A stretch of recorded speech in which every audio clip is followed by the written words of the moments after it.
Hello, my name is attorney Sherrod Seward, and traditionally I'm an immigration attorney that works primarily with P1 visas and O-1 visa categories to solve problems for the best athletes, entertainers, and sports organizations in the world.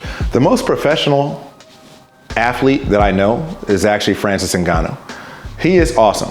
Me and him have conversations about anything other than business, unless he has to. In fact, the only time he had to is because I changed my phone number. And he calls me and he says something like, "Hey, we're looking for your head." And I was terrified. But it only meant that his people were looking for me, they need me to do some business, and so it was all good. I'll tell you how I met him. I met him because when I went to Vegas and I was growing my business, I would go around Vegas to the gyms and find out when their sparring days were. Extreme Couture sparring day was like Thursday, I think, in the week. And so I walk in and you walk around, you go to the bleachers. Next to the bleachers, Francis Ngannou and Roy Nelson were getting it in. So I walk by the cage and I say, "On dit quoi?" Now, that's French, but it's also West African kind of slang. So he's punching Roy and he looks up and he says, "Who said that?" And I said, "Me." And he's like, "D'où viens-tu?" That means, "Where are you from?" And I said, "Ohio." That's how we got in contact. What's it like working with Tyson Fury? I had the fortunate honor of doing quite a few visas for Tyson Fury and his folks. And one of those happened when it was COVID-19, which is a whole interesting thing in itself, to where I was one of the only private attorneys in the nation that could get people in, because I happened to represent 2 of the 10 companies at the time that can get people in during the travel ban.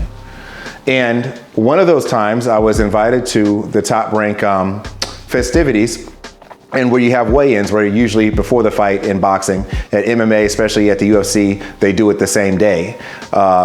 So that people don't cut too much weight and things like that. I think that's still right. But one thing I will say is when Tyson Fury walks into the room, it's different. For one, it's almost like he's on borrowed time, because if you know his story, he's almost died a couple times when he was, on the binging with his drinking and doing other things. But seeing him just having so much patience with people, it translated to his fights. And one of the best fights I've ever seen was him versus Deontay Wilder in Las Vegas. And I will not ever forget that, not only for the fight, but after that fight, we went to the Top Rank party.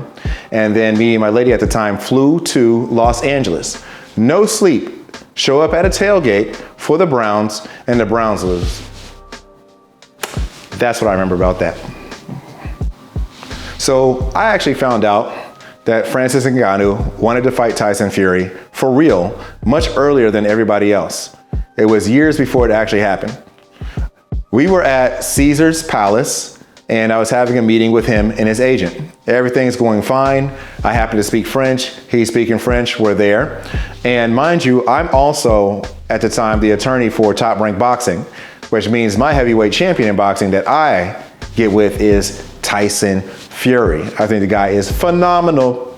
But either way, we're sitting there eating steaks, having a great time. And he goes, "Hey, I really want to fight Tyson Fury." And I don't know why it came out my mouth, but I basically said, "No, the F you don't." It just came out I don't know what overcame me. But when I tell you that he got very quiet and he looked at me like he was about to slap me, I was only saved by my friend coming with a room key to drop it down to stop the tension that was in the room. When the fight happened in Saudi Arabia, I didn't watch because I thought, well, regardless of the outcome, I really didn't want to see, but I really thought that Francis was going to hurt. But did only Francis not get hurt, he put Tyson Fury on his ass. And a lot of people think wins the fight. I only saw that highlight, so I don't know who won the fight. But I got to say, I'm very proud of him, and he was right. He wants to fight Tyson Fury.